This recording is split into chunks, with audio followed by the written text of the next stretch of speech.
Sally gave evidence to the Lampard inquiry today. This report from Barnaby Papadopulos does contain material you might find distressing. Sally Tyler rarely visits this church near Billericay. Her ex-husband Mark is buried in its grounds.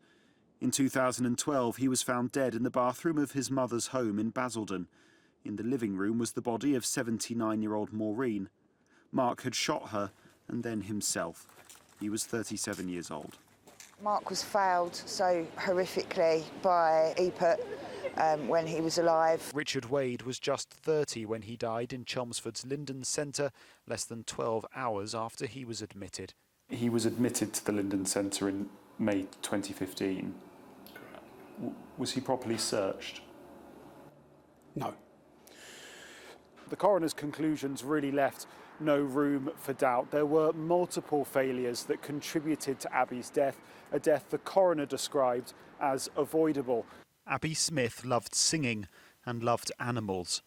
Her mother described her as a kaleidoscope of ever-changing colours and patterns. I'm tired of fighting every single day. Abby recorded this video whilst in the care of Essex's mental health services. Just days later, she'd taken her own life. 33 years after he disappeared, a mass grave was uncovered in the north. Among the remains was the body of Panagiotis' Greek Cypriot father. It was one of the most shocking moments in my life. Kelly and Michael say they want to hold Bill Trotter's funeral, but for now they believe his body might still be needed as evidence of alleged failings at the hospital where he died.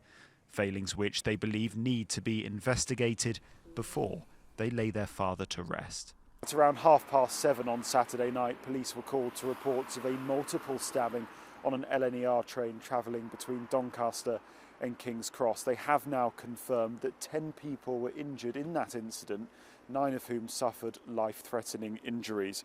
Barnaby, last night almost all the injuries were described as life-threatening. The emergency response to this was pretty quick.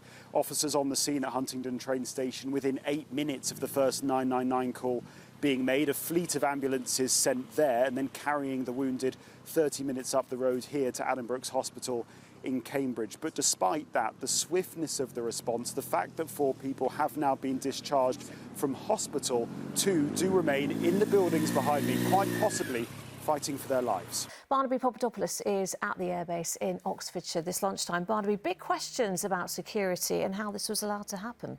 Massive questions, because the airbase you can see behind me is the RAF's largest in the UK, home to a fleet of refuelling and transport aircraft. And we do understand now that a full security review is underway. And that's because last night 2 activists from the group Palestine Action managed to breach the perimeter fence here, use electric scooters to get up close to 2 of these planes, where they then sprayed red paint into their engines in an effort to disable them. Not only that, Lucrezia, they then managed to leave the airbase undetected. Earlier this month, the Strategic Defence Review highlighted a need for investment to make this base more resilient.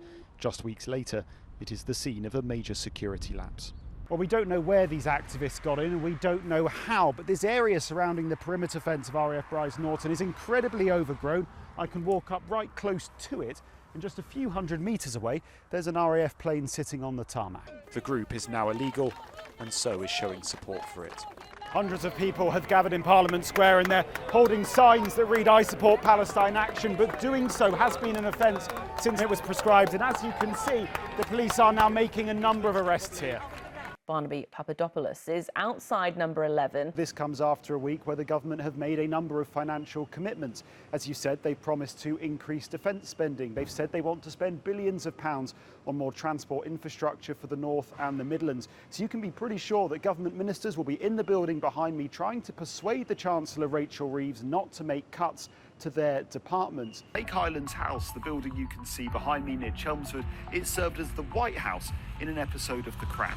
Economically, as you know, Margaret, the United Kingdom is right up against it. The British film and TV industry is massive, generating billions of pounds for the local economy every year. Clubs say that measures like reducing business rates or reducing alcohol duty could help them bring costs down, but changing attitudes is going to be much harder. There is still a very strong desire to go out and socialise and enjoy culture.